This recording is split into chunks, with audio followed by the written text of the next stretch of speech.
Welcome, one and all, to a GoPowercat Live. Hopefully, we're not going to echo down the line like we have in a few others. Tim Fitzgerald, Cole Carmody, and wait for this bit of magic, Ryan Wallace. There I Just am. the last second, he sneaks in, and he's part of the gang. Well, he's going to be with us a little bit. Big B, Brian Hanley, will be joining us later to preview the ACC championship. And why, you might ask, is the former K-State football player previewing the ACC championship? Well, besides being a Steelers diehard, he grew up in Louisville. Much like Ryan Wallace is a Memphis fan, along with his K-State. He's got Louisville. So he's going to give us an unbiased preview while wearing Louisville gear. Tim Fitzgerald, Cole Carmody, Ryan Wallace. Guys, this is fun. Let's go with the Big 12 championship. Texas won. They won convincingly. But Cole, I thought it would be worse. I really did. I thought it would be worse, but Texas just kind of casually set aside Oklahoma State. The tone was set in the very beginning of the game. I think you watched the first two drives of that game for Texas on offense, and you had the feeling that, okay, this game might be over, like, already. And that was kind of the vibe that I got from watching that game. And even, like, just seeing Texas players, and before the game, obviously we're not there, but like on TV, you got the feeling that Texas was either going to come out and play tight, or they were going to come out and make a statement. And they definitely made a statement. So, I mean, again, this is just not surprising to many, maybe to some, but that looked like a Texas team, Wally, that deserved to be in the college football playoff. Texas is one of the four best teams in the country. I mean, they have been really. Steve Sarkisian put it bluntly, but also like perfectly, in the sense of like they're being punished for one play, not even like one game. I mean, yeah, one game, but I mean, you narrow it down to one play against an Oklahoma team that, maybe faded a little bit down the stretch, but it's not like they went out and lost to, guys, I was going to say Iowa State, but like a BYU, it's not like they faltered at BYU or something like that. I mean, yeah, that to me, again, it gets back to the hot topic right now of who are the four best and who are the four most deserving. Honestly, at this point, I think when you couple the fact that they now have a Big 12 championship, they might factor into both of those categories. They need Florida State to lose tonight. I think, to me, as a college football fan, we're all Brian Hanley Cardinal fans tonight, because I love Mike Norvell. Going back to the whole Memphis thing, love Mike Norvell. I think Mike Norvell is the real deal, and he's finally proving it at Florida State. But without Travis at quarterback, nobody wants to see that game. Nobody wants to see Florida State in it. I'm sorry. And unfortunately, I think if they win, you can't bump them. So there. No, you got to have Texas in it if it's me. Mm-hmm.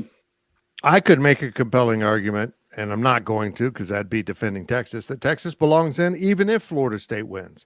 And I know that goes against the grain with what I always say. If a Kansas State or a program out of the Big 12 goes unbeaten, they would deserve to be in, to leave Florida State out. But here's the catch. Florida State's a blue blood too. I mean, we're finding the blue blood pecking order right now, aren't we? I mean, there's so much talk that, can Ohio State still get in? No. I mean, they lost their big test just a week or two ago. Was it just last week? Yeah. And they're not in their conference championship. Don't know. Texas beat Alabama. I know it was early in the season. I know, what was it, the first game or second game? I get that. But it wasn't on a neutral field. It wasn't in Austin. It was in damn Tuscaloosa. Yeah.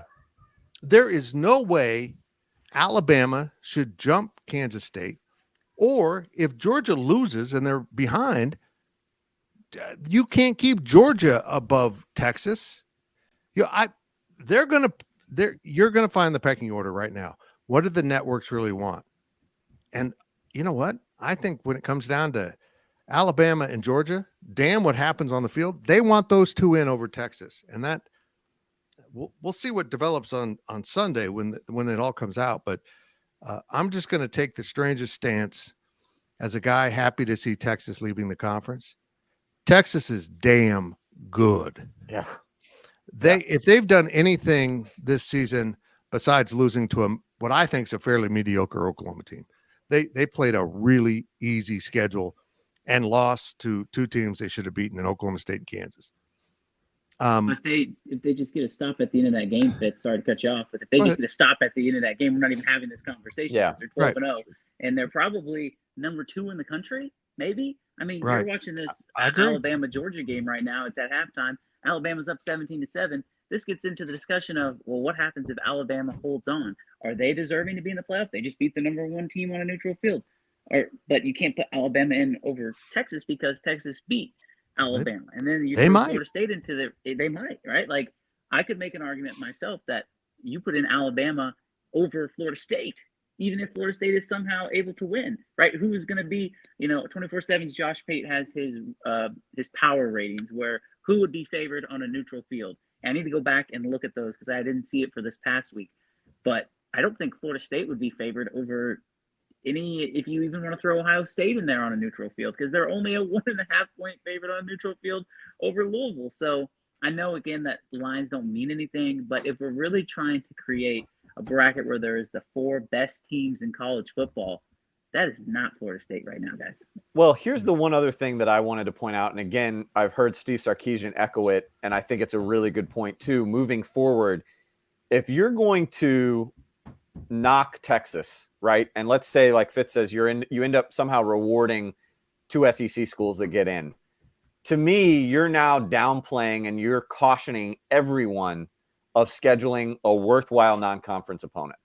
That becomes now a cautionary tale. We will never see it again, because here's Texas, as Fitz said, that goes to Tuscaloosa, wins at Alabama, don't care what week it was, versus I looked up Ohio State's non-con, Youngstown State, Western Kentucky. They did play Notre Dame, and they beat Notre Dame by 3. But I think you would give Texas's win at Alabama would trump the win at Notre Dame. And then I just looked up Alabama's schedule. Even if Alabama beats Georgia, and I think we all think Georgia's very good. Yep. Even if they're not the number 1 team, whatever, they're a top 4 team. But Alabama's schedule outside of Texas: Middle Tennessee State, South Florida, and UT Chattanooga. So, I mean, at some point, you've got to kind of honor, right, the teams that have the balls to go out and play somebody and then win that game. I mean, to me, throw a bone to Texas. Like, you know what I mean? We in Big 12 country might not love Texas, but, like, damn if they're not. They finally lived up to the hype this year. Put them in. They did everything you asked. Put it aside from one play in a rivalry game. Put them in. Can we talk about how horrible the ACC is too, guys? Like, doesn't that have something to? Doesn't that kind of throw another wrench in there, right? Like, if we know at the end of the season, I cannot wait to see what the records of the conferences and the bowl games are, because there is a very good chance that ACC has the worst record of the Power 5 conferences in a bowl game. Maybe besides the Big Ten. The Big Ten is not very good outside of those top 2 teams. How can they penalize the Big 12 and talk down about the Texas didn't play anybody but then lift up an undefeated Florida State team? Right. Does not make sense to me. I'm baffled by some of the thinking that we might see. Let's say Alabama hangs on here and beats Georgia. Is there a scenario Florida State wins, Texas won convincingly, that the SEC wouldn't be in this playoff? You can make that argument. You can make the argument, and in a fair world, I would argue that with 3 unbeaten teams and a Texas team that beat Alabama head-to-head, you absolutely should do that. That Alabama win should be the trump card for Texas over any SEC argument.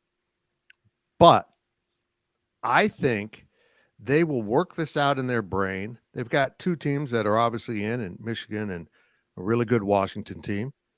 And then they're going to say, well, hold on. Well, we got to put Alabama in. But Georgia belongs in too. Well, I can see them pulling that stunt.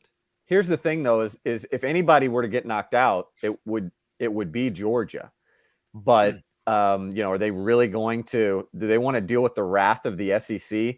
you think it's bad enough to not have any SEC schools in. I mean, that won't happen, but they're still going to get blowback if you put Alabama in over Georgia. Because Georgia's going to say, well, we lost to one of the hottest teams, one of the best blue blood programs out there in our conference title game. But I just pulled up their schedule, guys. Georgia's 12-0 season as of this moment. UT Martin, Ball State, 10-point win against South Carolina. UAB, 7-point win at Auburn. Blew out Kentucky.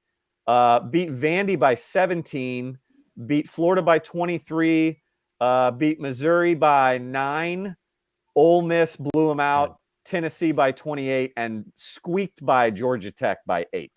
That's bad. Yeah, and it's not the number one team in the country. That's not the number one team. Here's the thing: is people say, "But it's the SEC." Well, let's go back to the non-conference and see how the SEC did. That argument's out the window. The SEC against other Power 5 competition didn't measure up very well this year. And if we're going to talk about schedules, let's talk about that. Anyone who played someone, not everyone, but most of them struggled. Most of them had problems. And they also scheduled 3 non-conference patsies, not even good teams. Yeah. Not even, Kansas State and the Big 12 teams are scheduled in a Power 5. And then, Kansas State's throwing in Troy, which was on TV playing in a championship game. Maybe they still are. I don't know. They're trying to play one good non-Power 5 on top of a SEMO or something. They're scheduling absolute crap teams to play only 8 conference games and then throwing one of those in November to make it look good.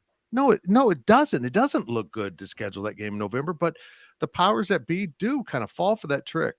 I'd love it if the SEC was left out, but also I think that would be the definitive argument of why we need that 12-team playoff. Yeah. We just do. If Texas is left out, look, I don't know. I personally think if Texas gets in, they could win the whole damn thing.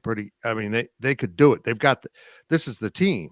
Texas could fulfill its promise and destiny right here that they're taking a 14-year vacation from or whatever it is. This could be it as they leave the Big 12. But they're so enamored with the SEC, and it's been the best conference for years because of the top tier. But if the top tier doesn't perform at the levels we would expect, then what is the SEC? Alabama lost to Texas definitively at home. I don't care if they had a new quarterback at the start of the season. Everyone else's one loss counts against them. Why wouldn't Alabama's? Particularly at home. I'm a big believer. If you lose at home, that's a double loss. I don't care who you're playing. If you lose at home, you go to the bottom of the conversation of one-loss teams for me. Mm-hmm. So I don't know. We'll see how that all pans out. But boy, Texas just kind of toyed with Oklahoma State. They look bored. You know what Texas is, guys? Texas is that smart kid that doodles in the classroom. Cole, you can understand this as a teacher, mm-hmm. that just screws around, gets B's and C's, and then turns in their final paper and it's written brilliantly. And you're like, where did this come from? That's Texas. They're just bored. They're so much better than everyone else in the Big 12 this year. They took a quarter and three quarters off against Kansas State and still won. They had to hang on for dear life, but they won. They do this repeatedly. They're the most ADD football team I've ever seen. Hey, we're up 21-0. Hey, a butterfly. It's crazy to watch them play. And if they would lock and load for 2 playoff games, they would not only win, but win convincingly. At least that's what I believe. Is this the first year that there could potentially be all 4 teams that realistically win the college football playoff? I mean, seriously. Yeah. You go back, you think, okay, like last year, TCU, are they going to beat Michigan? Could they actually beat Georgia? I mean, it was tough, right? What was the spread of that game? Like 15 points in the national championship game, something like that. So that wasn't going to happen. But this year, guys, and we haven't even talked about Michigan and Iowa yet. And I'm not going to sit up here and say that Iowa's going to beat Michigan, but could it be a blowout? It definitely could. But there's a lot of people that if you go watch College Game Day, and endorsing their picks, but 3 of them did pick Iowa to beat Michigan outright for whatever that is worth. What?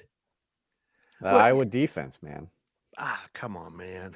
So, I'm Come not on. saying that Do they crazy really things play like that great a defense, or does the rest of the Big 12 West or whatever Oh, the just Big have 10, yeah. Big 10 West? I do that all the time. Have just trash offenses. Yes. That's Yeah. look, I'm not saying it's going to happen, but again, like whoever gets into this college football playoff, maybe again, we keep going back to Florida State without Travis, right? With the exception of Florida State, they might be down to their third string quarterback tonight. With the exception of Florida State, every single team can win this playoff. And if you were to expand it, if this would have been next year and we have a 12-team playoff, you can expand it, guys. Ohio State is good enough to go on the road, beat somebody, and then beat another team at a neutral site. There are a lot of teams that have an argument who, if there were a 12-team playoff this year, could win the whole thing. And I think it's going to continue to go like that going forward, but it makes it fun, right? Like if there was just Alabama and Georgia and they're playing this SEC championship game and, the winner is going to be the 1 seed and the loser is going to be the 4 seed and they're going to play each other again or, something along the lines of that, it's not as fun.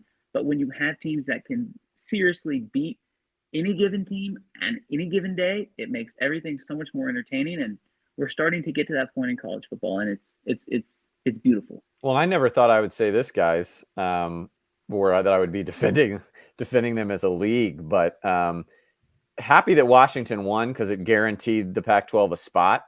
Because I think that conference had enough teams this year where they probably deserved a spot so long as Washington won. But you feel for Oregon because, like you were saying, Cole, I mean, that's a team that if they were a year later in the bracket format, Oregon is damn good. Yeah. Like that is a damn good team that, could run the table if they catch you on the right night or whatever.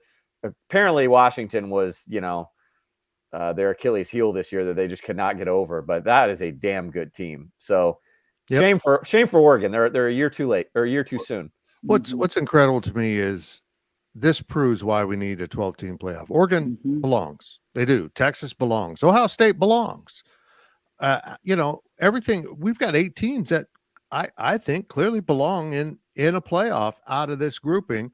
And that's not even getting to Tulane or whoever from the Power 6 or the non-Power 5 schools, the group of 6 schools belongs in. Yeah. It's crazy to me. But guys, I'm going to say something outrageous. I think the NIL is somehow balancing college football a little bit. We're seeing second stringers that are really good players that aren't seeing their playing time at these powerhouses going, you know what? I'm going to pack up and leave and go over here. We saw it at K-State. Florida State lost a running back to K-State. Now, was he that great? No, Treshaun Moore was good. He was good. He wasn't as good as I thought he'd be. But again, that shows that he could transfer as a backup and come into K-State and contribute. But that's going on across the board. They're seeing backups leave.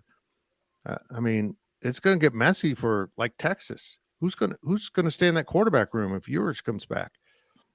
Does Arch Manning sit out another year? Does Murphy stay? It's just going to scatter that talent across college football. But at the same time, they're always going to get the best players, and then they're going to turn around and buy the best players after proving themselves. If Avery Johnson is everything we think it is, in a year or two, someone is going to contact his people and say, we'll pay you $5 million to come here for a year or whatever. It's nuts, but that's the way college football is. But it does seem to be affording opportunity here to everyone to compete at a higher level. And I'm kind of fired up for that. I don't know.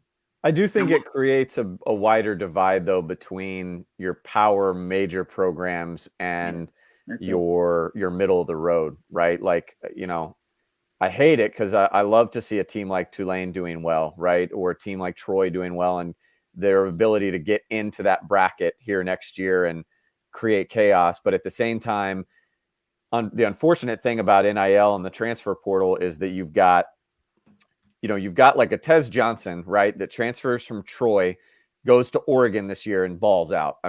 He was a guy that probably now we're seeing could have and should have been at a place like Oregon all along, right? So Troy can't hang on to those guys. But unfortunately, like what Fitz was just saying, is the guys that aren't working, the guys that are working at the group of 5 level are going up to the Power 5. And the guys that are coming down to the group of 5 level aren't really the Trayshawn Wards and stuff. It's the guys that really couldn't cut it, that were probably over-evaluated and overestimated at the Power 5 level. And so it's not like there's an overflow of like a guy from Texas going to Troy. The guy from Texas to me is just going to go to like Indiana or something. So I don't know if those level teams are ever going to, you know what I mean? Like I wonder if the divide is going to end up at some point being too big, but we'll see. And certainly if these weird sports writers around the country get their fever dream of having an Elite 2 semi-pro to cover so they can just be lazy, I'm not saying it, and not have to cover anyone else except for 2 leagues, then we'll see that if you leave Texas, out of the SEC, you go to a Big Ten program. I mean, it's just going to be back and forth. But that'd be horrific for college football. Destroy the product. If you told half the country you don't matter, you just don't matter. And even now in this plan, the group of 6 has an avenue at least to get into the playoff. I think a couple teams should get in some years, but it's fascinating to me what's going on here. And I don't know how anyone in their right mind could take Iowa over any good team in a championship game. They're 10-2. Is Iowa the worst 10-2 team in the history of Power 5 college football? They got to be close. I don't know the answer to that question, but they got to be close. I mean, you would think that there might be. I mean, I don't. They're just playing in a division with bad teams. Yeah. I mean, not bad, stinky, awful, pathetic football. I kind of spit on that one. That's how fired up I was. Pathetic. So think about this. It's awful. About this, guys. Oregon and Washington are going to the Big Ten next year. So the Big Ten West is no more, right? That's right. That's it's all by the wayside. One division. Right. And the Big 12 is going to give them the tiebreakers. They're going to say this side do the tiebreakers. How is Iowa, a school like Iowa, a school like Minnesota, a school like Nebraska, say, how are they going to be able to compete with a school like Oregon and Washington, right? Like that's where that NIL comes into factor. They have to completely change the way that they do their NIL because the way you build your team in the Big Ten West is you build it on defense. If you have a good defense, you're going to win some games because the offenses are that bad.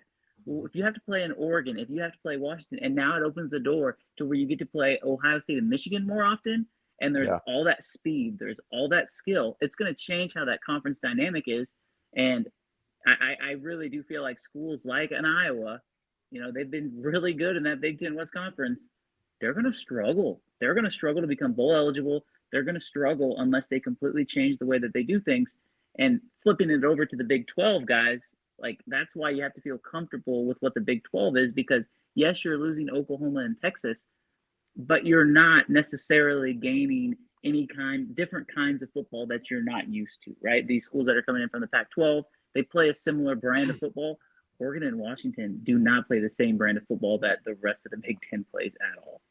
It will be interesting to watch the culture shift. How does Oregon and Washington impact the Big Ten as a football culture? And USC going into UCLA, have fun. And it's almost like I don't want to compare Washington, Oregon to Michigan and Ohio State. Certainly, Ohio State's been elite, and Michigan has found a way to beat them. I think we saw where Michigan actually sits in the pecking order last year when TCU beat them. Everyone forgets TCU beat Michigan to earn the right to get destroyed by Georgia, but you can't dismiss that. And so if Oregon and Washington go in as, the Michigan and Ohio State, USC's the Penn State, those are the only teams in that conference that I think are worth a crap. Out of 14 schools, three. And now you're adding 4 more, and 3 more are, I think, pretty good. And UCLA has every avenue to get good. I can't explain why they're not. So I think it'll help the Big Ten. It will really improve them.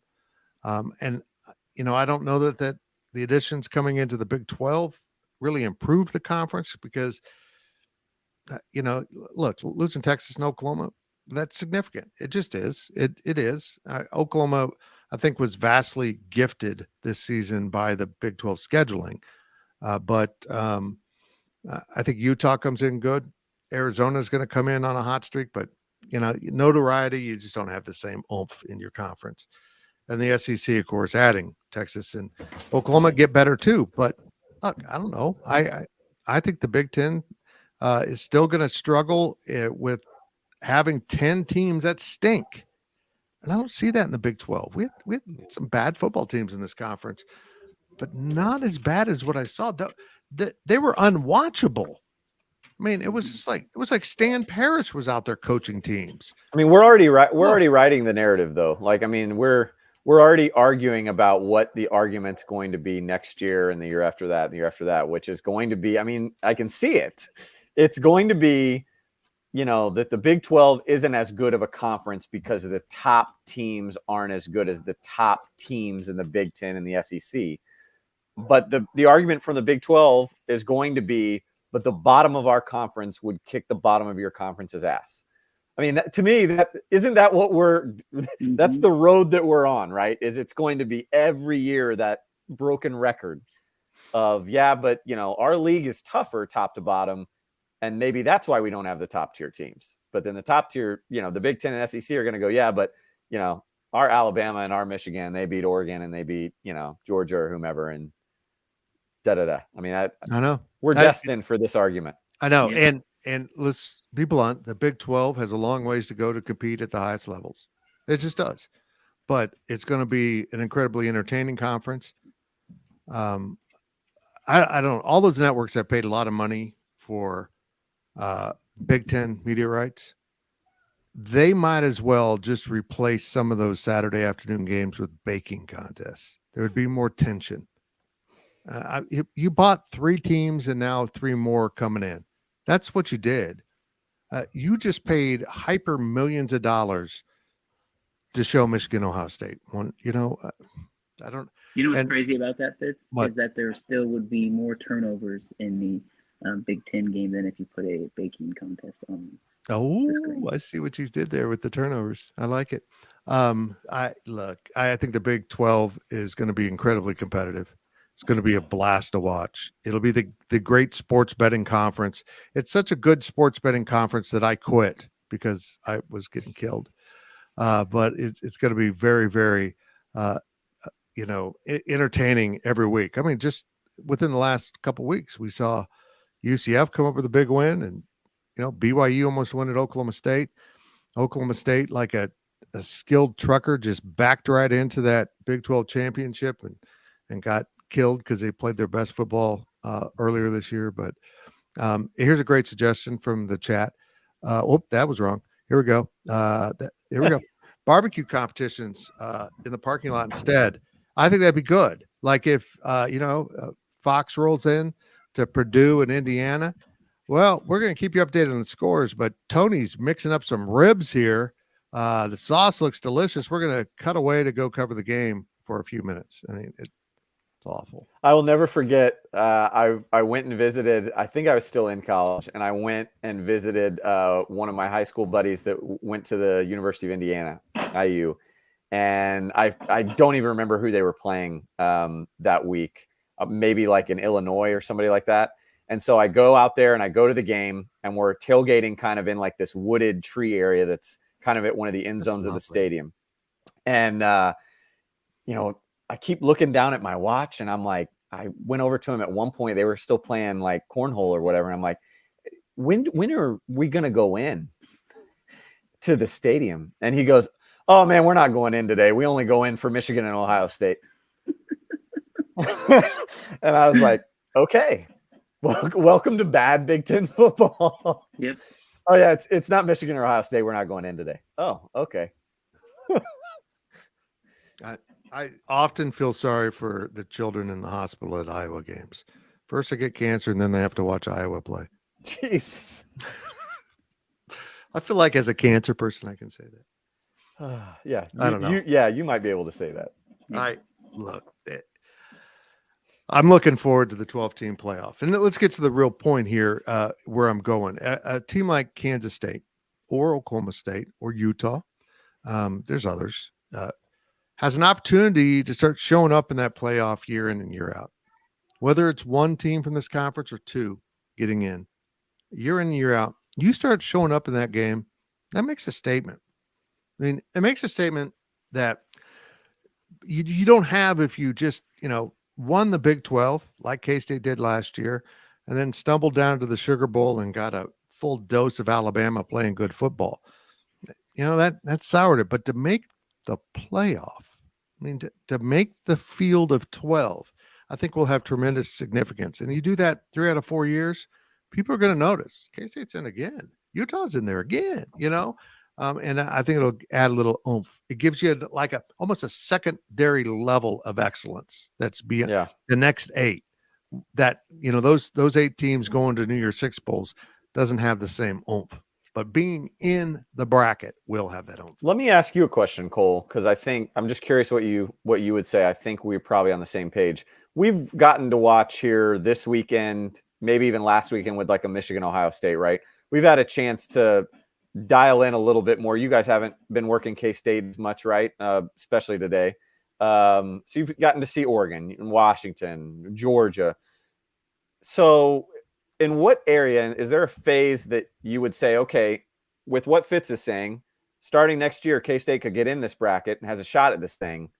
Is there an area, it could be on the field, off the field, that you feel like K-State's like, this is where they're still behind for when that time comes to get in that bracket?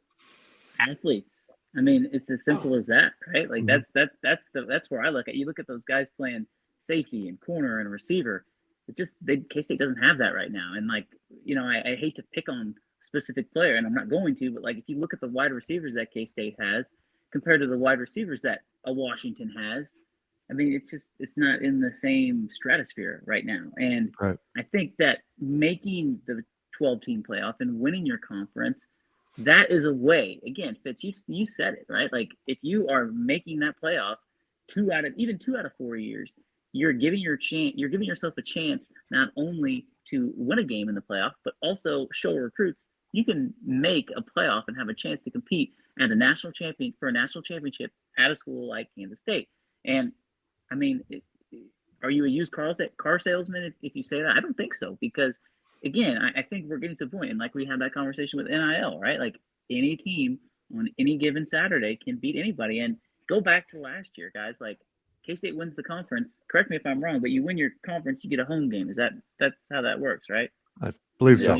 Yeah, all the buys will be conference champions. Can you imagine? So all the buys are conference champion. Yeah. Okay. Well, again, if somehow K-State were to get in as an at-large, could you imagine what a playoff game at Bill Snyder Family Stadium, what that would be like? And that gives you another opportunity to have a home game for recruits to see, wow, not only are they in the playoff, this is what that atmosphere looks like. I think that's something that maybe we don't talk about enough, is getting that extra home game. And I think it would be, could you imagine that? That's where these issues are going to arise, right? Like Ohio State and Michigan and these northern schools, and even K-State for that matter. The weather for like next weekend in December. Oof. Yep. Hold on, guys. We've got another visitor, so let's bring him in. Let's see how this looks here. There we go. Look what just happened. The threesome became a foursome. I didn't mean it that way. That's not. Why is my thing all the way out? I don't understand what's going on here. Hi, Brian Hanley. I like your red. Thank you. What's going on? Nothing, man. Nothing. Just trying to sort this out. And we'll get to your Cardinals here in a second. Wally, but your question, I think Kansas State, and this is a challenge for a program that might not have the financial resources in terms of mass donors having a lot of money. Trying to keep up in the NIL is going to be difficult. It just is. When you got programs out there offering Will Howard $1.5 million to play one season, I don't see K-State doing that. I just don't see that coming up. And so that's an interesting challenge. And also they need to get better with the transfer portal. They're too slow in the portal. We know that. They spend too much time evaluating. Throw that offer out there, then evaluate. And I mean, I see receivers in the portal. I would assume they want to find a receiver in the portal. I don't know. Maybe they don't, but I see receivers. They've offered one. So yeah, offer everyone decent, and then go back and evaluate to see if this kid actually fits our system and fits our locker room. That's just my thoughts. So Brian, I'm going to pull you in. So right before you jumped in, I asked the question of, we've had a chance now to really watch Georgia and Alabama today, Oregon, Washington last night, Michigan, Ohio State last weekend. So knowing that K-State has a better shot at making this thing in a year with the bracket opening up, right? Yep. Is there an area that you think K-State still needs to improve on for when that time comes, when they are in that bracket facing an Ohio State, a Georgia, whatever? Cole mentioned skill talent, obviously getting better at the skill players. Fitz said NIL. I might throw out too, maybe opening up the scheme a little bit and getting rid of this notion that K-State is just a, quote, run first kind of an option. And maybe that goes back to what Cole was saying about maybe bringing in some better athletes. But, I'm curious to get your thoughts, because obviously you played in a K-State era that was the Georgia and the Alabama, and you were doing it with guys that weren't always of Ohio State caliber or whatever. So I'm interested in your thoughts on that. When I played, we had some good guys. I mean, we had plenty of guys that played on Sunday back in those days. True. Having said that, K-State needs defensive linemen. That is the number one thing that Kansas State needs. I mean, athletes, don't get me wrong, but athletes are defensive linemen these days. That is what K-State needs. I mean, you just look at these teams. I mean, I just looked at Alabama and Georgia playing right now. I mean, they got guys that are 300. Now, granted, I'm not saying we're going to get those guys, but just as an example, they have guys playing nose tackle that are 6'4", 360 pounds, that are running 4.8s, 4.9s. It's absolutely insane. We got a good taste of that against Texas. I mean, we literally saw what those teams are, and Texas defensive line is incredible. And we couldn't run the ball an inch. Yeah. So that is what K-State needs, I think, more than anything. I 100% agree with Cole talking about we need athletes, but I think where the athletes have to come in is on the defensive line. If we can figure that part of it out and bring those guys in, the other stuff, look, it's college football. You can have guys that aren't going to play on Sundays be big time contributors for you on offense. You just can. That's the way college football works, man. You can get a receiver that goes out and runs routes and catches the football for you consistently, and you can make plays. You can find a running back. Quarterback's a little bit more difficult. You need to have a quarterback, but K-State's number one, always going to have a good offensive line, in my opinion. That's just something that we do extremely well. But defensive line is where it is. I'm not even talking about linebackers. Yes, I would love to have more speed at the linebacker position and all of that. But what we need, and we saw it this year, we got pressure when we blitzed. If we didn't blitz, we didn't get any pressure whatsoever. That's where K-State needs to focus. The hardest commodity in college football to find is those interior defensive linemen. Yes. I mean, that's the same for the NFL. I mean, look at the Chiefs with Chris Jones, really good defensive line. Without Chris Jones, not so good. That's right. And, we all talk about quarterbacks. We talk about skill positions. Eventually, the NIL market's going to catch up to this, that these D tackles, these nose guards are worth a crap load of money. Yep. Because you can't win at the highest levels without them, and to compete in a playoff, you got to have them. You got to have that disruptor in the heart of your defense, or you're just it's smoke and mirrors. And that's correct. As you mentioned, it's blitzing. And the pickle that K-State finds themselves in with regards to what Brian's talking about at defensive tackle and defensive end right now is they have two of their best developers coaching those two positions in Buddy Wyatt and Mike Tuiasosopo. But unfortunately, two of the oldest guys on the staff, and I don't want to call them weak recruiters, but they're not Connor Riley right now. They're not Colin Klein right now. We've seen what Van Malone's been able to do in the portal in the recruiting world. Joe Klanderman, I think, has really come a long way as a recruiter. Buddy had a pretty good class last year, Cole. So, maybe he's turning around. But again, just two guys that a little bit older, not as tech savvy, not as hungry, right, to get out there and make calls every day or whatever. So it's interesting because, again, I think they're two of the best, if not maybe the best developers and teachers of their positions that the staff has. And yet Like Brian said, to get some of those guys, it can't just be NIL money. You've got to have guys that are willing to, be every day on the recruiting trail, pouring it in. And I don't know if those two guys really have it in them right now to do that. I think part of it is too, guys, like what K-State does at that position a lot is they recruit to scheme.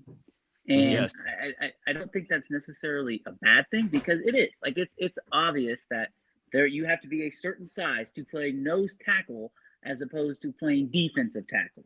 You can play defensive tackle at 260 pounds. You can't play nose tackle at 260 pounds. No.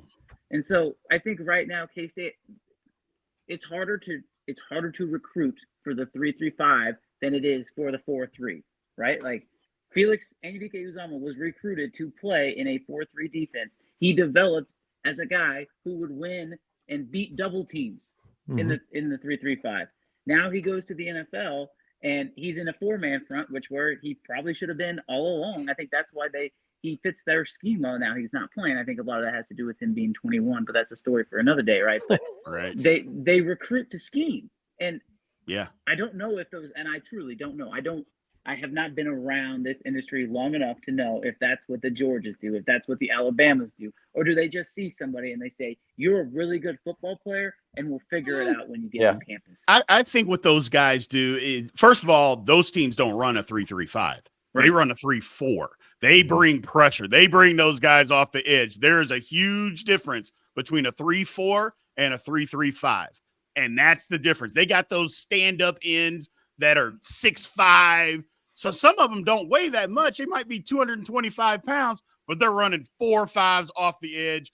But then the guy that's playing next to him, that 3-4 defensive end, might be 6'6", 300 pounds.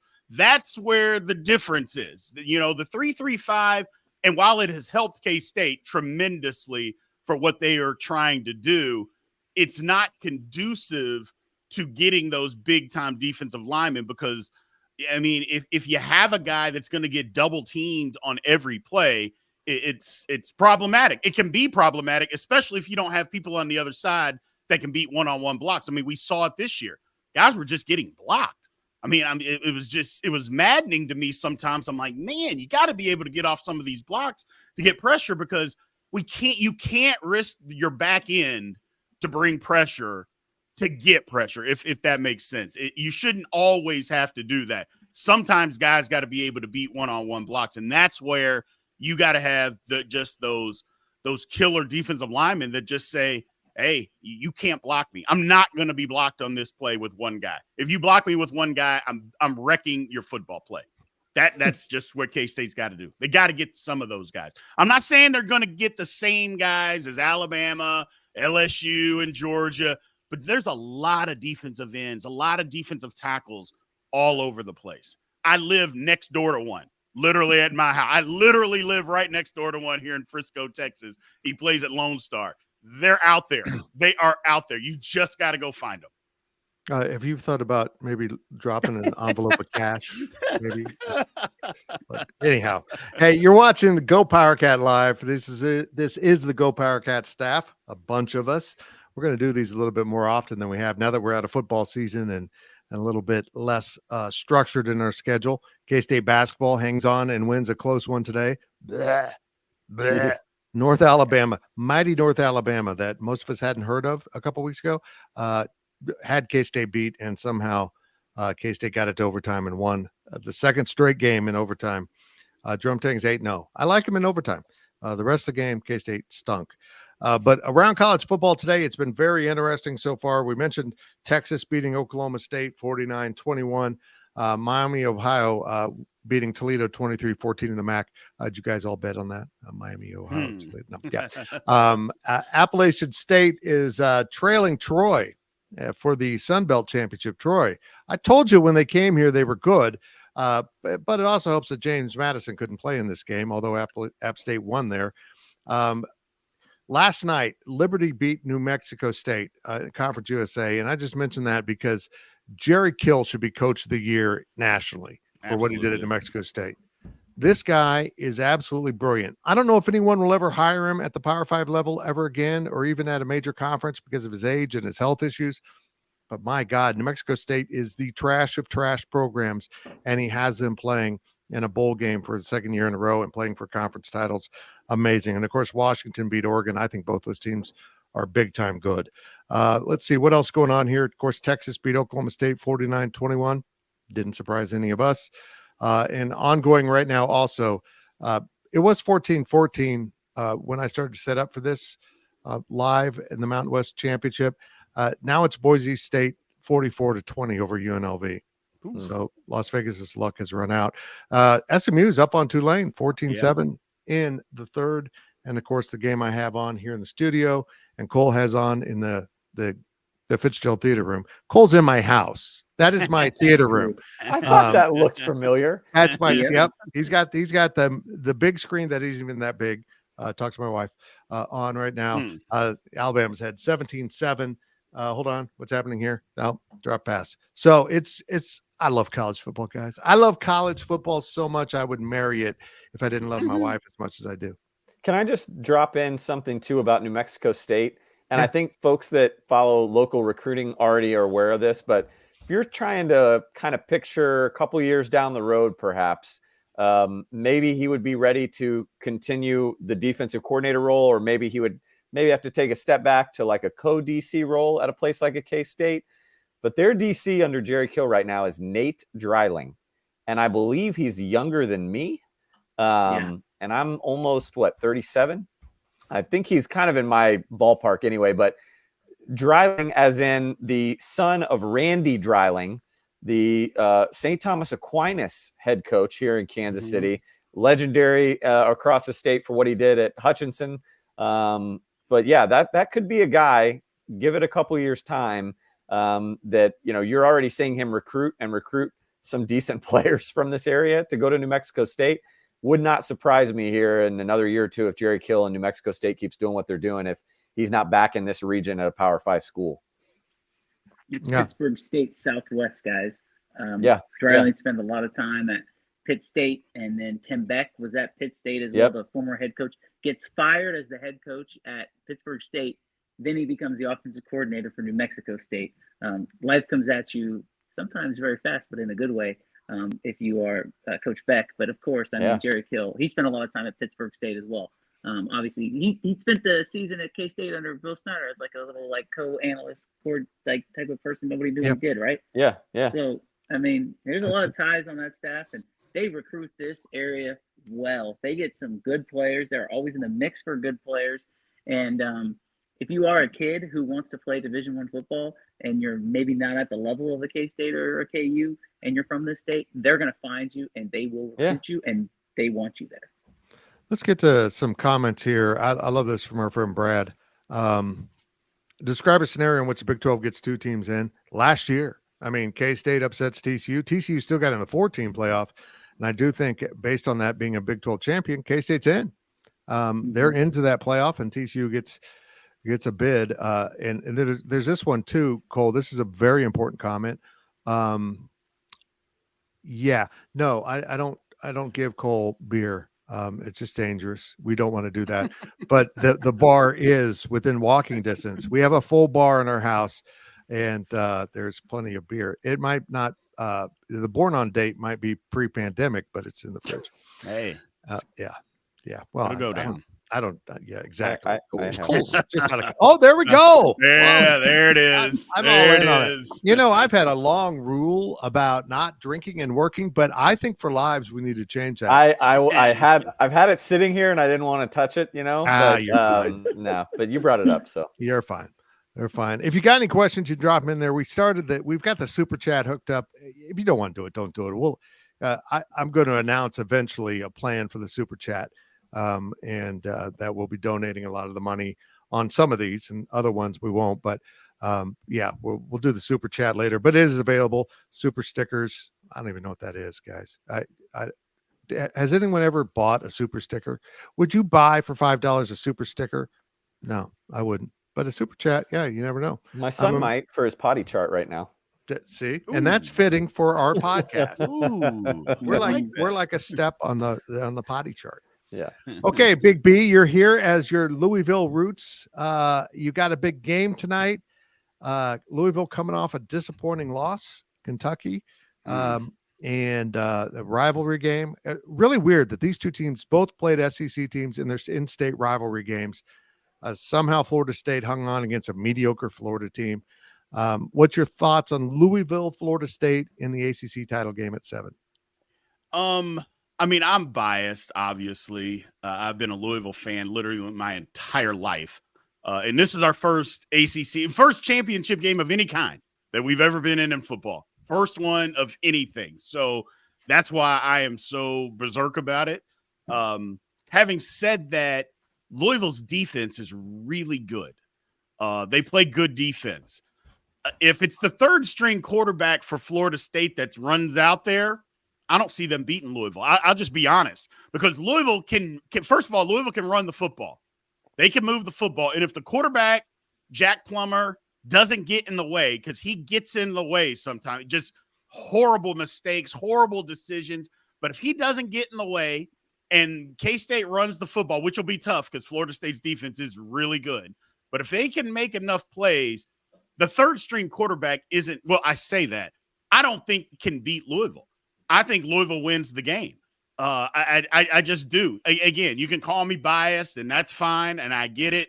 And Louisville's the trendy pick that everybody says they want because they don't think Florida State can compete next week or in the college football playoff. So that everybody wants Louisville to win. But if you just dig into the minutia of what's going on, it's like, hey, Louisville plays really good defense. They don't let you run the football. They play tight one-on-one cover, which can be a problem against Florida State because they got some really good receivers.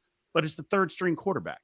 You know, if third string quarterbacks were that good, they would be the first string quarterback in another school. That's the transfer portal exists for literally that reason. I'm just throwing that out there. So it'll be a tough game. I think it'll be closer than what a lot of people would. Well, some people think that it should be, but I just think Louisville, they can win. I just think I think they do win. I think they go win the football game.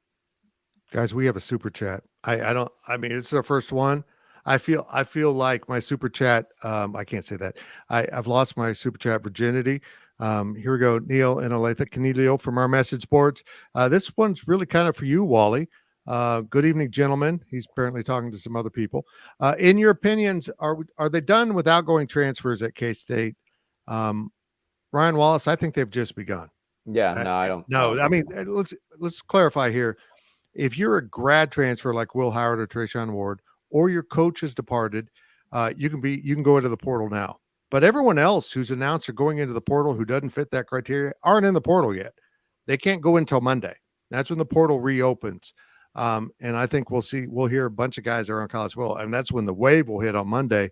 I don't know if it'll be a big wave for K-State, but it certainly will around college football. But I think there's more to come, Wally.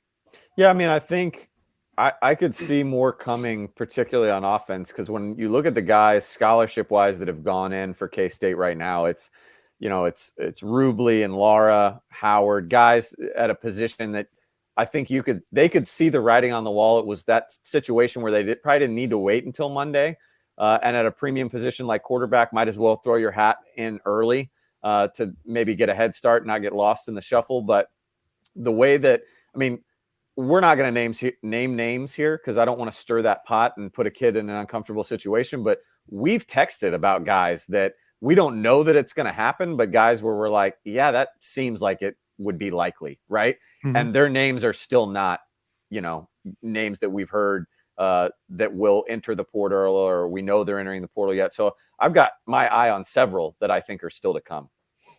Awesome. I got the list right here. If we want to dig into this, I have the list right here on our message boards, Wabash Station. Wally pinned the thread of guys that are in the portal. And on offense, you kind of talked about those positions, right, of the guys that have entered it.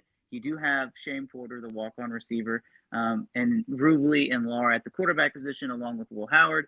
And then you get a guy in Trayshawn Ward, who I don't know if I was too surprised about as a guy who came to K-State to replace Deuce Vaughn. And when he didn't replace Deuce Vaughn, he has 1 more year of eligibility. He wasn't going to have much more of an expanded role next year. It didn't really surprise me all that much. And then you have freshman wide receiver Wesley Watson, walk-on running back Trey Ingram, and then a fullback in Christian Moore. On the defensive side, Will Lee at cornerback. I again, kind of one of those situations where he played a lot for K-State on defense, but I don't necessarily think that was a transfer that anybody was all too surprised about. Maybe you wouldn't have picked his name out of the hat, but you got Will Lee and then Colin Dunn, a linebacker freshman. Jordan Wright, another guy who kind of struggled to see the field after 2 years, had a position change. Shadron Blanca, a walk-on linebacker. Dre DeLort, who just entered the portal today from Manhattan High, a walk-on cornerback. And then Jordan Perry, another guy who kind of was a positionless guy, got his was a linebacker after 2 years, didn't really see the field. The guys that are leaving, I think for K-State, you take out Will Howard and Trayshawn Ward, and you hate to just shrug your shoulders at people leaving, but again, it's kind of one of those situations where probably weren't going to see the field that much in their careers. You guys aren't at all. Austin Moore's going in too, right? As a grad transfer. Christian Moore. My brain's just so fried. Don't rile the fan base up with all. Yeah. No, but sorry. I get the Iowa State game is fresh on everybody's minds. And I get that maybe he hadn't taken the steps that we had seen from like a Julius Brents or a Denzel McDaniel, but like Will Lee to me still stings because of the simple fact of two reasons. You don't get guys that are 6'3" that run like he does every day to come to Kansas State, let alone a 6'3" guy that has multiple years of eligibility. Now, maybe if he's not going to buy in, maybe those extra years wouldn't have mattered anyway. And maybe that was the biggest reason why the staff and he were comfortable with, moving on. But that one did kind of sting me a little just because I still felt like maybe that they could have explored how much deeper into that well could we have tried to scrape to get what we needed out of Will Lee. I think they gave up on that well. Yeah. I think they just said after the super boost he gave Iowa State running back, I think that might have been it. Well, he had checked out by that time. Yeah. Right. I mean, just didn't want to be there. And I think there's some other guys that didn't want to be there last Saturday. And by the way, Will, thank you very much. I don't know. It says super sticker. I don't really have a sticker here from you. I don't understand what this is. I don't understand super stickers at all. I owe you a beer because that would almost cover the cost of a super sticker. But you later said Tim smiling at his dogs in the background. Those were Wally's dogs. Those were my dogs fighting over food upstairs. Yes. Sorry. Yeah. So, and I do that with my dogs. I fight over food. They demand everything. So yeah, I appreciate it though, Will. That's cool. I don't know where we're donating the money, but it'll be a dog thing. I can guarantee you that. Let's get to some more of these things. Abe wants to know this. Whoops. I'm clicking things. Are we going to be looking for a tackle in the portal? That's a good question, Wally, because they've got some young tackles they like, but are they ready to go? 1,000%. They're looking for a tackle. 1,000%. I was told by somebody that even if they had gotten a guy like Grant Bricks, right, and closed out the offensive line high school class going 5 for 5 with all the guys that they originally wanted from day one, even if that had happened and you had Grant Bricks now in the fold, I was told they were still going to go after a portal tackle. Now, I think maybe some things changed with Carver Willis's progression. Absolutely. But again, he's still just one guy. And so I think they would still don't you think, Brian? I mean, I feel like they would still be better suited to go out and get somebody, whether it's instant impact or a veteran that can kind of lead the young group. They need somebody in that room. Yeah, I've seen it all over the country with these teams that they have young linemen that they love. Don't like, love. But you know what? They're just not ready to play at the Power 5 level just yet. And they bring in these transfers. And here's the thing, though. The linemen aren't leaving. That's where the difference comes in, where a lot of these other positions, maybe skill positions or stuff, is where linemen come in as freshmen. They bring in transfers that play ahead of them. It's almost like linemen are like, yes, teach me what I need to know. Show me what it is that I don't know. So when I become a sophomore, maybe even a junior sometimes, okay, I can go out there and contribute. That's where the big thing is. And if K-State can keep all these guys, that'll be good. But we've seen it all over the country. Louisville's a huge example. Louisville brought in, as far as the offensive line class last year, was one of the top ones in the country. None of those guys are playing. They brought in guys that had 2 guys coming back. They brought in 3 transfers or 4 transfers. They're all in the 2 deep, and all of those guys are playing. So I've seen it firsthand. I've seen it at other schools. It's like, look, and that's what college football is these days anyway, man. It's a year-to-year thing. I'm sure you guys have covered it already. It's just a year-to-year thing. And whatever you have to do to get the best possible team that you can get for next year, that's what you have to do. You want to get guys, you want to develop. That's the key to any program. But you know what? You got to bring guys in that can play right now, because football is right now. It just is. Cole, especially that offensive line position too, guys. Yeah. I just want to say that, like, you're not going to get a Jace Brown, right? You're not going to get a guy who didn't get a lot of offers coming out of high school to come in and contribute immediately on the offensive line. It just, I mean, Brian, you know, but it doesn't work like that. Like, your body has to take time to develop in order to actually make a contribution along that offensive line. And so even if they did land a guy like Graham Brooks, Wally, like you said, he was not going to come in and start right away. He probably wouldn't have even played his first year. So, yeah, I mean, K-State is going to get into the portal. And, I mean, there's so many offensive tackles I've already seen, whether it be graduate transfers or just guys saying they're going to enter the portal. You also take a few. They talk about – oh, go ahead. I'm sorry. No, I was just going to say, take a few, right? A few. Well, the one thing also is gelling as an offensive line. People talk about gelling as an offensive line. It's a real thing, but do you know how much easier it becomes when you have a grad transfer that comes in that already maybe doesn't know the scheme, but he knows what to do as an offensive lineman. So to gel those guys together is a heck of a lot easier than guys that have never played before. It's just way, way different. An update from the SEC game. It's 17-10 now. Georgia has scored, but Georgia just turned over the ball right in front of their own end zone with a fumble. They got a little fancy and tried to kind of pitch a end around, and it didn't work. So they're at the 11-yard line. Alabama's going to score. But guys, back to this topic. I can't imagine being a head coach and how exhausting it would be to constantly be rebuilding your roster every year. Okay, all these guys are going out, and now, you know, even if they didn't play, now we got to find someone to replace those guys, because we need these guys for special teams or depth, and it does give you an opportunity to get better. But every year we gotta plug these holes. It's not just recruiting now. Oh, we've got a guy that we thought was going to be here for the next 2 years, just hit the portal.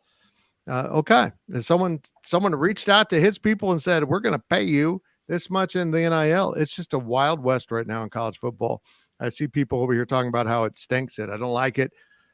This wasn't done by choice. This was done by neglect by the NCAA. The courts ruled you can't ban student athletes from earning money on their name, image, and likeness. And instead of addressing it to come up with a solution, the NCAA sat in the corner and pouted. And now we see what the mess is, as they really do need federal guidelines on this. It just they need some kind of guidelines on what is permissible.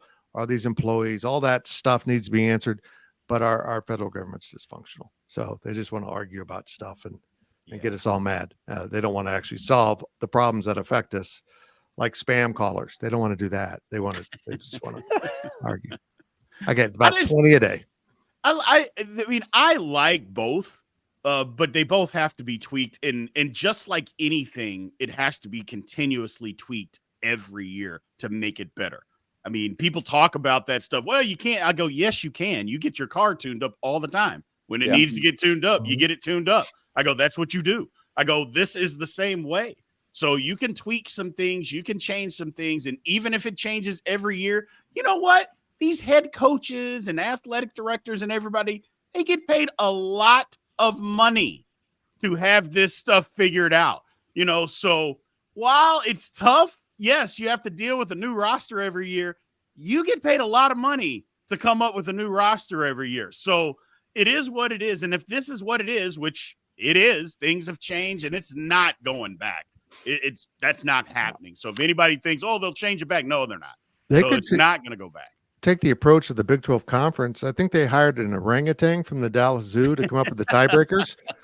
And it threw like banana peels at stuff, and they just said, okay, we'll go with that. Yeah. These are the people that we want to sort this out, and we end up with what we saw in the tiebreaker situation this year, where they dodged a bullet. They don't even know what their own tiebreakers meant. It was just a mess. Alabama ended up with a field goal. You can talk all you want about Milroe, the Alabama quarterback. I don't think he's that good. I just don't. He just missed an easy touchdown throw, and it should be 24-10, and now it's 20-10. But he's made some plays this year, but we saw him play against Texas. And yeah, you get better during the year. Don't get me wrong, and you do. But I mean, he wouldn't have started at K-State. I know that for an absolute fact. I mean, he just wouldn't. He's not that. He's very inaccurate. Outstanding arm and can throw the deep ball, but I think people confuse him throwing the deep ball well with he throws it a long way and guys run underneath it. That doesn't necessarily mean you're a great deep ball thrower. Right. Eric Schneider wants, this is really interesting to me. Willie Fritz was announced as heading to Houston from Tulane right before the game. The Houston paper broke that. And I think that's a brilliant hire by Houston. Great hire. They've got, I mean, this guy was on my short list at Kansas State when Bill Snyder retired. I mean, and he got no juice then, but now with what he's done at Tulane naturally. And I think it's a great hire. If that holds up, it looks like they're struggling now. Maybe the team found out about the game. That's awesome. Yeah, it worked out really well. It looks like they're struggling a little bit. Do you know how lucky Kansas is that Lance Leipold worked out? Because otherwise they would have had Willie Fritz basically knocking on the door saying, please interview me 3 times. And they passed on him. They got the right guy. Credit them, they got the right guy. But a brilliant guy, yeah. Man, they could have had Willie Fritz twice before that. Now I'm fascinated by Tulane. One person that will go to bat for Willie Fritz that we all know is Michael Bishop. Michael Bishop will go to bat for Willie Fritz and sing his praises till the day the man passes away. So I played against him at Blinn. My college coach at Coffeyville, Skip Foster, he was on his staff before. Couldn't say enough things about it. Just loves the guy to death. He is an outstanding football coach. Houston, I don't know that Houston could have done better. I'll be honest with you. Yeah, and it's fascinating to me because they had some really interesting candidates, including Gary Patterson, and that's who I thought was going to get the job. And now you look at Tulane, and this is important for K-State because K-State goes to Tulane next year. Right. If Fritz is gone, do they hire Gary Patterson? Do they look at a Jerry Kill? I maybe they've got someone, an associate head coach or coordinator at Tulane that's going to just be elevated. But I think this wise old owl thing that they had with Willie Fritz worked, and they should probably continue it with one of those coaches. You know where Willie Fritz started out? It's at high school here, wasn't it? Pittsburgh State. Yeah. He was at Pittsburgh State, another Pittsburgh State legend. All of these connections that we keep seeing down there in Southeast Kansas. It's amazing how that works. I think this is a great hire for Houston. I mean, Willie Fritz is one heck of a coach. I mean, we want to talk about what they're doing the last 2 years, but to turn that team around, when they came into Manhattan last year, that was their coming out party. They had won 2 or 3 games the year before. They beat K-State. Obviously, the rest is history. Only down by 3 right now. Still very much a ball game there. But can you imagine how hard that must have been? It makes you wonder if the players knew, right? If they were looking at Twitter before the game and they see that their head coach is going somewhere else. The fact that this is actually a close game is a little surprising to me. Interesting. Because I couldn't imagine. Interesting, too, that, Brian, you brought up Michael Bishop because it might have been on our boards, guys. There was a rumor going around that Bishop might be a guy that Willie Fritz looks at, not maybe necessarily as a position coach, but in some sort of support staff role if he were to go to Houston. And I don't. Yeah, I can see it. I wouldn't doubt it. I wouldn't doubt it. Very interesting. Very interesting. I talk to Bishop, not that often, but often enough. I know that he loves the guy to death. Just loves the guy. Well, and he's coaching right now, currently, right? Yep. Yeah, he coaches high school here in Texas. Yeah, I mean, if he could do worse by bringing him on as an offensive analyst, like I said, I don't know that he's ready because he doesn't have the experience to be a position coach as of yet. But he could work into that role and to be an offensive analyst or kind of a football liaison, something like that. He could do worse by bringing on Michael Bishop. I would agree. I'm a big Michael Bishop fan. I'd love to see him get an opportunity to start working into college coaching. Absolutely. Guys, we've been at this for more than an hour. Do we got anything else? We've got the SEC game going to the fourth quarter, 20-10 Alabama. Alabama's one quarter away from doing what no one thought could be done, is beating Georgia, because they've been really good. But what have they won? 30 in a row? I don't know what the number is. I'm sure you guys already covered this. Yep. But if Alabama beats Georgia, yep. What do you think happens? They're going to put Alabama in. 1,000% they're going to put Alabama in, and it will be one of the biggest miscarriages of justices that I think we've ever seen in college football, because you will have just said that regular season doesn't matter, head-to-head doesn't matter, but if they do that, they're going to put Alabama ahead of Texas. They're going to do it. Mm-hmm. I'll go this far. I can see them, even if Florida State wins, bumping Florida State out too, so Alabama and Georgia can both be in. Yeah. I just think that the out would be if Florida State loses, then they can put both of them in, or possibly put both of them in. But I don't even see how you can do that. There's no way you can put them ahead of Texas. I don't care if the game happened on the moon 15 years ago. If it was in this season, they have to go in ahead of them, and they are not going to do it. They are just not. And it's weird, because I know what a lot of people say is, well, it's about eyeballs and it's about money. Who brings more eyeballs and money than Texas? Yeah. You think Alabama in the South, they're not bringing more eyeballs than Texas? That's not happening. But they're going to do it. They're going to do it, man. You know what else they're going to do if they get both of them in? If Alabama holds on, they're going to try and find a way to put both of them in, right? There'll be 2 of the 4, and they're going to seed them so they don't have to play each other in the first round. Oh, absolutely. I mean, absolutely. We know it's coming. Yeah. It's absolutely coming. They won't be. I mean, it kind of works out perfectly, because you'll probably have Michigan if they beat Iowa. And then you'll have Washington as the 1 and 2. So you can seed them as 3 and 4, and they won't play each other. Yep. No, and Texas will be on the sideline going, we beat Alabama in Tuscaloosa. Now, first of all, this will expose the absolute flaws of how they're doing this. Yep. But second of all, it will let Texas know you're not the big guy on the block anymore. Absolutely. You join the conference where you're just another team. Granted, you have value. You go into that conference with a lot of value, but you don't match Georgia and Alabama. Sorry. Get back in the second row of the seating.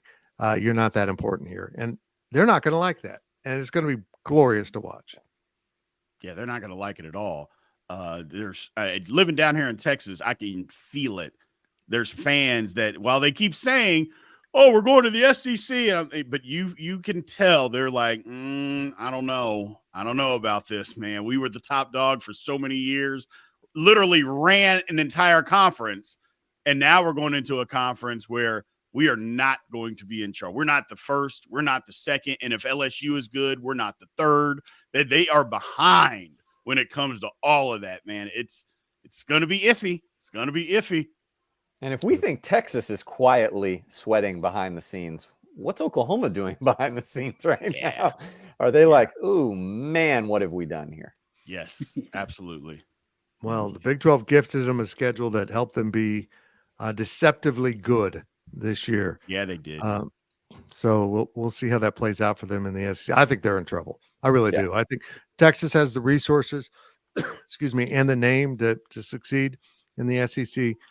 I think Oklahoma's going to struggle. I hate to see it, but you guys made that decision. Best of luck. You didn't learn a damn thing from Nebraska, did you? You didn't learn a damn thing with what happened in Nebraska.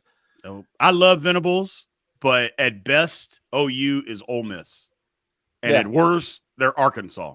Yeah, I just, because Arkansas got a ton of money too, and people don't understand that Arkansas has a ton of money. So, but at best, OU will be Ole Miss, and that's not good enough. It turns out those L's can be awfully profitable. You now become the wrestler that just gets to lose a lot, but you get paid really well to do it. That's it. Absolutely. Okay, boys, appreciate it very much. I think we're wrapped up here. It looks like we're dwindling in our audience numbers, and I appreciate it very much. This was fun. Let's do it again. Hey, go Cards. Go Cards tonight. I appreciate it, man. We need it. We need to help. Look, I want to explain to everybody, I am a diehard K-State Purple fan. Ever since I went to K-State in 1997, I have loved them. I've loved Louisville for 48 years of my life. Yeah. The first year that they are in any conference championship in football, I have to be on I'm going to be on their side regardless, but I have to wear my I've had it on all day. I texted Fitz this morning. I said, I got my Louisville stuff on. I'm rooting so hard for them to win. I want them to win so bad, but we'll see. We'll see. Fitz, do you know why I think you're going to pull for Louisville tonight? What? Do you know that they have one of the best named college football players in the country on their defense? Who's that? Storm Duck. Storm. You watch Storm Duck tonight too. He can play. He can play a little bit. Hold on. You have the last name Duck, and you name your child Storm? Hey, there's a guy named Kool-Aid out there in this world, and that is his real name. So Storm, Kool-Aid, I mean, Brian, it's all the same. It's all the same. Seriously, the Key and Pool skit is coming to fruition. every name they came up with is becoming true. It's a beautiful thing. We appreciate everyone watching. We're going to do this again in the future. The channel's growing like crazy. If you're not subscribing, please do so. And we are out of here.